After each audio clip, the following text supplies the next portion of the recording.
નવસારી જિલ્લાના ચીખલી તાલુકાના સાંદડવેલ ગામમાં ઇન્ડિયન પોટાશ લિમિટેડ દ્વારા ખરીદેલી જમીન પર સંબંધિત કેમિકલ ફર્ટિલાઇઝર પ્લાન્ટના વિરોધમાં ગ્રામજનો રસ્તા પર ઉતર્યા છે। પ્રકૃતિ, પર્યાવરણ અને ખેતીના બચાવમાં ખેડૂતોને સ્થાનિકોએ વિશાળ જનજાગૃતિ રેલી યોજી કંપની સામે ઉગ્ર વિરોધ નોંધાવ્યો છે।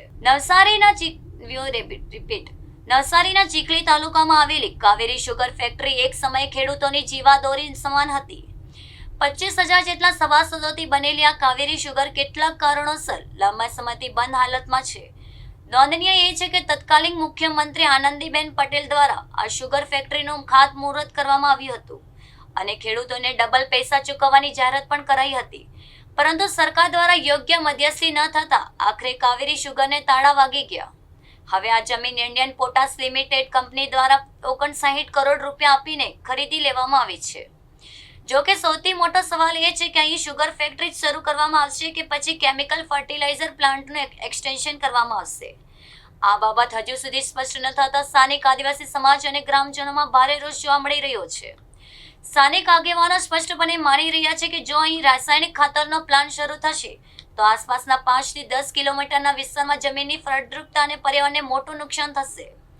એક તરફ રાજ્ય સરકાર પ્રાકૃતિક ખેતીને પ્રોત્સાહન આપી રહી છે, ત્યારે બીજી તરફ આવી કેમિકલ કંપનીઓને મંજૂરી આપવી એ સરકારની નીતિઓ પર સવાલ ઊભા કરે છે।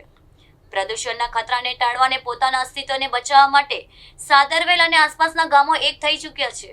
ની અંદર ટૂંક જ સમયમાં ઇન્ડિયન પોટાશ કંપની લિમિટેડ જે પોટાશ ખાતર બને છે એની કંપની આવનાર છે, એના વિરોધમાં અમે આજે તાતીખાડી પેટ્રોલ પંપથી રાનકવા સુધીની વિશાળ રેલી, જેમાં લગભગ અમારા ગામના 1200 થી 1500 લોકો જોડાયા છે। તે ઉપરાંત પણ આજુબાજુના ગામના પણ ઘણા બધા જેમ જેમ અમે આગળ જઈએ તેમ તેમ જોડાતા જાય છે।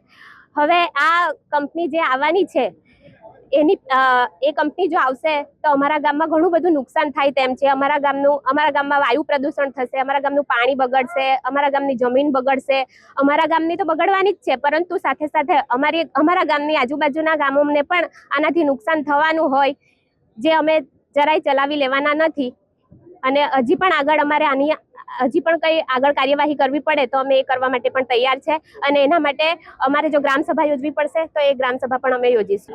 હું પંકજ પટેલ, સાદરવેલ ગામ આગેવાન, આજ રોજ સાદરવેલ કાવેરી સુગરની જગ્યામાં જે ઇન્ડિયન પોટાશ લિમિટેડ કંપની આવી છે એના વિરોધમાં એક જનજાગૃતિ આવે એટલા માટે સાદરવેલ તાતીખાડી પેટ્રોલ પંપથી રાનકવા સુધીની એક જનજાગૃતિ પદયાત્રાનું આયોજન કર્યું છે, અને એની અંદર 1000 થી 1500 માણસો જેટલા ગામજનો અને આજુબાજુના ગામજનો જોડાયા છે, અને આ રેલીને સફળ બનાવવા હજુ પણ લોકો જોડાતા જાય છે। આ રેલી કાઢવાનો ઉદ્દેશ ફક્ત એટલો છે કે અમારા ગામની અંદર જે ઇન્ડિયન પોટાશ કંપની આવી રહી છે એનો અમારા ગામજનો દ્વારા વિરોધ છે, કારણ કે એનાથી અમારા જળ જંગલ જમીનને નુકસાન થાય છે, વાયુને નુકસાન થાય છે, અને એક બાજુ સરકાર પ્રાકૃતિક ખેતીને પ્રાધાન્ય આપે છે તો આ રાસાયણિક ખાતર બનાવતી કંપની કેવી રીતના ચલાવી શકાય।